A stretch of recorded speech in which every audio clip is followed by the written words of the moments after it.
It's about to become 2022 and you are thinking about investing in property. 2021 was actually interesting looking at the property market. There's so many things that happened. So we will be reflecting on what happened in 2021, looking forward to how can you prepare yourself for 2022.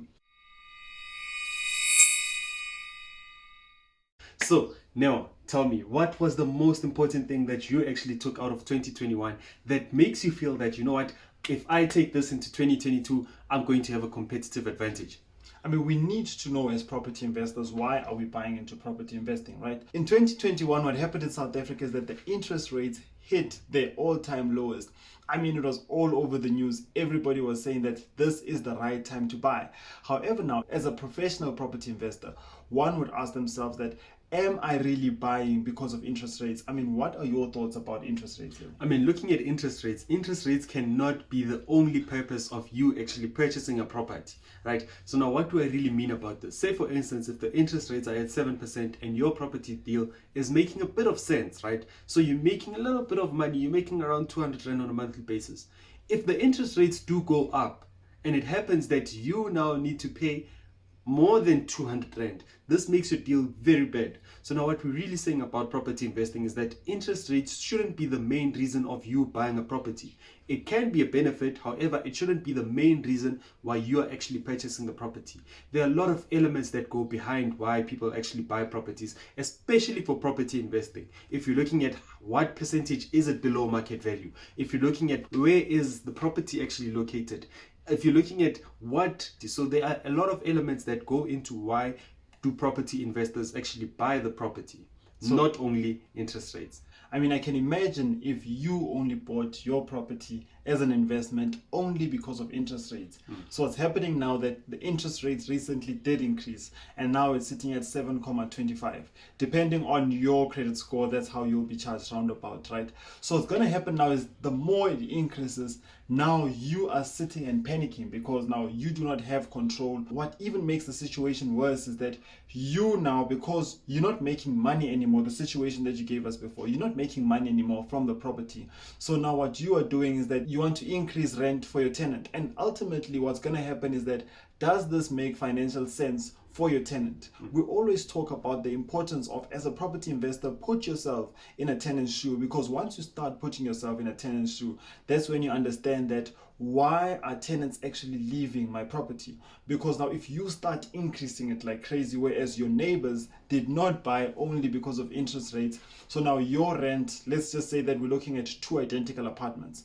So I didn't buy because of interest rates, so the rental income that I'm getting is 6,000. So Lebo bought because of interest rates. Now he's trying to compete because he wants more money from it. He ends up taking his rental income to 6.5. So what the tenant is going to do is that they're going to start comparing. I must say that there's nobody as smart as tenants and also somebody wanting to buy a new house. So do not put yourself in a corner whereby the only reason that you are buying is because of interest rates. Rather make interest rates a bonus. Whilst we're still speaking about the issue of actually raising your rent, right? I remember there was a story about someone that had a container and they were actually selling fish and chips, right, in the townships. And now this person, the landlord, used to actually increase rents after every 3 months because they were seeing that this business is actually gaining momentum.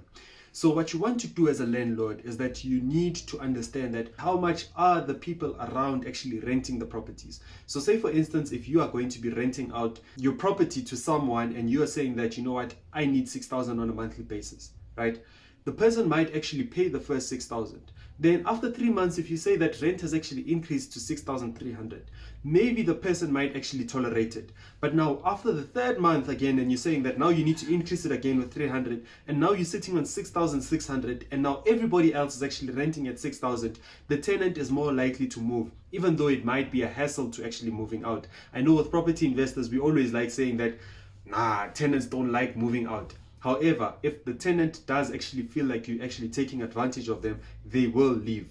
I mean, why are we saying that it's actually costly if you are only focusing on interest rates and now things change and then now it doesn't favor you? Is that how much will it cost you to get another tenant? Because if you are saying that, you know what, this is my property, I'm going to buy because of interest rates and I'll increase the rental, nobody's going to tell me. Let us look at how much that will actually cost you. So let's say that you are getting somebody to get you a tenant. Before we even look that far, let's say that your apartment is now vacant because of the price that you put that is not competitive in that market. I mean, looking at vacancy, if you are vacant for the next 2 months, looking at 6,000, 6,500, that means you are missing out on 13,000 that you would have gained. Interest rates drop by 0.25%, let's just say the 200 versus the 13,000 that you would have lost in that 2 months. Ask yourself, is it worth it? Let's look further about how deep this is. If I'm going to get a management company to actually assist me with getting a tenant, worst case scenario, I'll be paying 1 month's rent. So if I'm combining the 2 months and our management company, I'll be losing so much. And imagine now if this is happening every 3 months. So at the end of the day, you ask yourself, am I really winning? The reason why I wanted to actually bring the interest rate is that I want us to actually look at this from a broader, that whatever trend or whatever that does come up in the property market, do not just rush to buy your property because of that factor. Make sure that you do know what you're doing and you understand the market, that okay, I understand that there's something new that came through, it can be of benefit to me, but how does it actually feed off to my general goals when it comes to property investing? The main reason why people are actually buying because of interest rates is that they do not have a clear blueprint in terms of what they're actually trying to achieve, or they don't really understand the strategy that they're actually looking at. If you're looking at buying a property to actually renovate and then sell it, that means that you're in the flip strategy, right? However, if you don't really have the capital to actually fix that property, then that becomes a problem, because now you might have the credit to actually purchase the property. However, you don't have the capital to actually fix. So now when someone comes with something shiny and is like, guys, the interest rates has gone down, let's buy properties, you then jump onto that wagon. Let's understand what is your strategy. So the first thing that I'd like you to actually write down is that, what is your strategy? First thing after so long. What I need you to actually write down right now is that, what is your strategy that you will actually be implementing into 2022? And now looking at 2022, what is your ultimate goal? So I know that what I would actually like, or where I'm actually going, is that I want to buy these huge apartments. These are your 200 units. That's my goal. Can't wait to reflect back on this video and make sure that we are actually going to be putting a save on this particular video.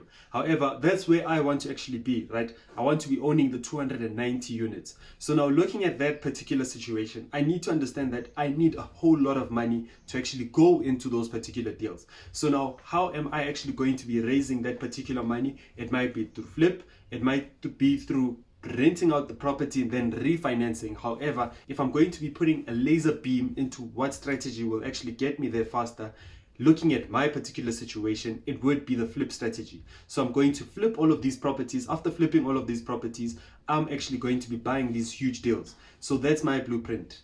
So now with the blueprint in place, now what do you think that are the elements that are actually running around, people not knowing which strategy to actually implement? I mean, the reason why I like blueprint is that it avoids you from being all over the place. What am I saying, being all over the place? Being all over the place is that without a blueprint strategy, is that it's easy for you to be in development. It's easy for you to be in a rental that doesn't make sense. It's easy for you to be in a flip that doesn't make sense. So once you actually start understanding the blueprint, you narrow down everything to a specific strategy that you want. I mean, a lot of people go onto YouTube and type, which strategy can I actually implement? And you find yourself actually implementing all of these strategies. However, you're not actually getting your money's worth. At the end of the day, it's understanding where are you right now, looking at your finances, looking at your time, and then associate that with that strategy that will actually accommodate those two. Because if you have a strategy that doesn't accommodate your time or your capital, you're in trouble. Or if you do not have the time to accommodate both the capital and the strategy, it's a problem. At the end of the day, I know that this might sound technical until you start investing in property, and then you notice that, you know what, I shouldn't have gone into this strategy. It made sense. I loved the strategy. However, it's not the one for me. So now when you're looking at implementing a strategy that you saw online or that you actually went through a course, the thing that I actually saw in 2021 is that you shouldn't let anyone deviate you from your strategy, because now that will only delay you. Say for instance you're in the flip strategy, and now say for instance I'm putting myself in this situation. I'm in the flip strategy and I'm saying that that's my goal. And then someone else comes through with their own strategy and they deviate me from what I was actually going to. I'm not saying that you shouldn't listen to anybody else, but I'm saying that looking at your strategy, if someone is going to actually say that use this particular strategy, they need to understand where you are financially. It doesn't make sense for me to tell someone that doesn't have any capital but has the credit and tell them to say that you should actually flip properties, when in actual fact they don't have the money to actually fix the properties. So now that's something that you need to look at, that once you actually develop your strategy and your clear blueprint, you need to understand that since I've created this blueprint, if I'm going to get anybody on board, they need to understand my situation. Which strategy do you think that I should actually implement in 2022? Side note, this sounds as if it's personal. Do you want to share the story that happened, man? I'd rather not. I'd rather not. I thought he was going to share. Okay, no, it's fine. I guess that's a story for another day. So you need to stay tuned. I know that one day I'll make sure that he does take out that story. So, I mean, at the end of the day, but however, I also want to go back and then so that we're all on the same page, is that if you do not have a fixed strategy or you do not know why you're setting a specific strategy, then do not have that mindset that nobody will tell me, because you find out that you're only holding on to a bad strategy. So it's very important to firstly understand the fundamentals, the basics of property investing. And then does it suit your credit, and does it suit your credit, cash, and time? If it does, that's when you can be like, I'm sticking to this specific strategy and I want to see it through. So the last and final point that we are actually going to be speaking about is thinking you're going to be successful by yourself. Let's start by erasing that. Yeah. You are not going to be successful by yourself. You need to create a whole lot of relationships within the property investing industry. What do I mean by that? If I'm saying that, you know what, I'm going to go out and become a property investor, and I'm going to find the deals, I'm going to finance the deals, I'm going to write my own contracts, I'm going to paint the properties, I'm going to do everything that's within this particular journey, I'm going to actually burn out. And chances are I'm not actually going to be doing the right things. So build relationships within the property investing community. Call estate agents and ask them that, do you have a deal right now? I always tell our clients that your job is only two things, the two F's. Right? It's finding the deal and financing the deal. Other than that, you do not have a job. It is not your job to actually paint the properties. It's not your job to actually sell the properties. I know that if you do decide to do it by yourself, it's actually going to be taking a whole lot of time. As a property investor, I have already set up systems that if I do need to actually purchase a deal, I have my contractor that's already ready to actually come through and build this property.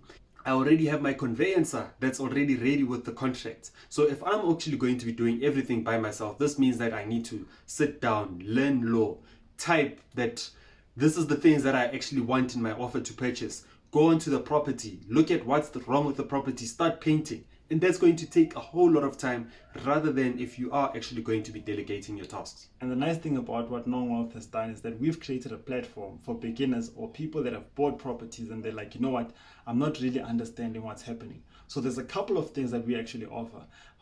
If you can just hit the link below on Calendly, and then you can set up a Zoom meeting based on your desired date or time. You set up a Zoom meeting with us so that we can discuss everything within property.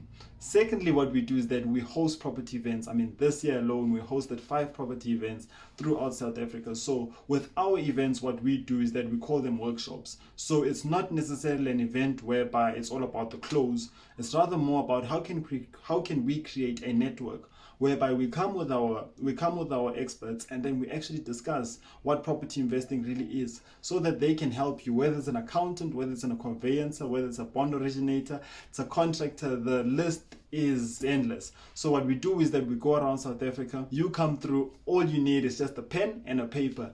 That's it. And then everything else will be provided from our side when it comes to the real stuff about property investing. We break that down. If you found a lot of value in this video, please do like and share to someone that you think that this person really needs to hear this. Target for next year is 12 events throughout South Africa. Do you think we're going to achieve that? We will. Known Wealth signing out.